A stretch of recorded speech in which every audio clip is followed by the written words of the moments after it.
What would you do if you found yourself lost in the wild, perhaps even injured, miles from the nearest town? That is, if you could even tell what direction the nearest town is. You would probably try to remember everything you were taught in school and the things you saw in TV shows or documentaries about survival. But who says those things are true? That's why we've created a list of 6 survival myths that might get you killed. But before we share those with you, please take a moment to like the video and subscribe to the channel, because we have a lot more content coming your way. Don't suck the venom out of a snake bite. Believe it or not, sucking the venom out of a snake bite can only make things worse for you. When a snake bites you, the venom immediately enters the bloodstream. And when you put your mouth on the snake bite, you not only deliver extra bacteria to the wound, but get the venom into your mouth and esophagus. If you or someone near you gets bitten by a snake, try to keep the affected limb below heart level, keep their heart rate low, and get to the hospital as soon as possible. Don't always play dead in front of a bear.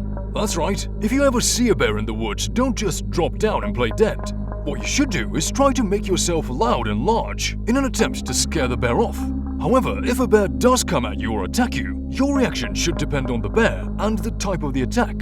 A brown or grizzly bear usually attacks to defend itself or its cubs, and in most cases it will warn you by pretending to charge or making noise. If the bear looks defensive, back away slowly. And if you do come in contact with the bear, lie down on your stomach and cover your neck.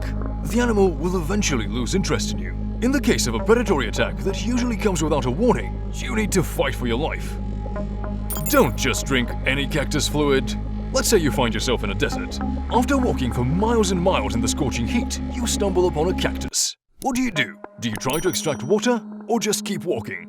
An expert would probably know how to pick out the kind of barrel cactus that can be used to filter water from safely, but a large majority of people wouldn't. Most of the time, cactus fluid is not safe for drinking because it can make you sick and vomit any precious liquid you may have in your body, leaving you even more dehydrated. Don't eat what animals eat. Just because an animal is eating something, it doesn't mean that it's safe for you to eat as well. For example, you may find yourself lost in the wild and see birds or squirrels eating something. You think to yourself, well, if they're eating it, then surely I can. Not really.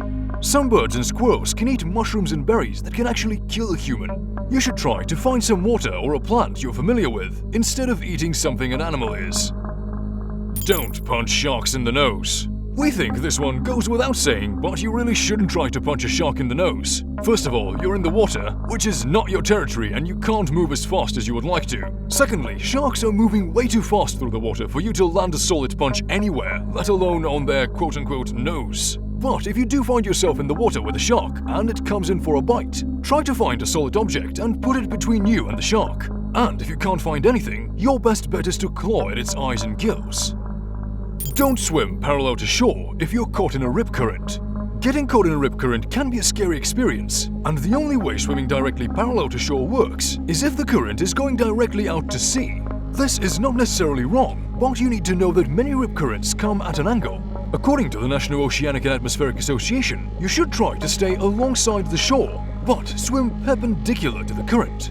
That way you can swim at an angle towards the shore and away from the current. And whatever you do, don't tire yourself out.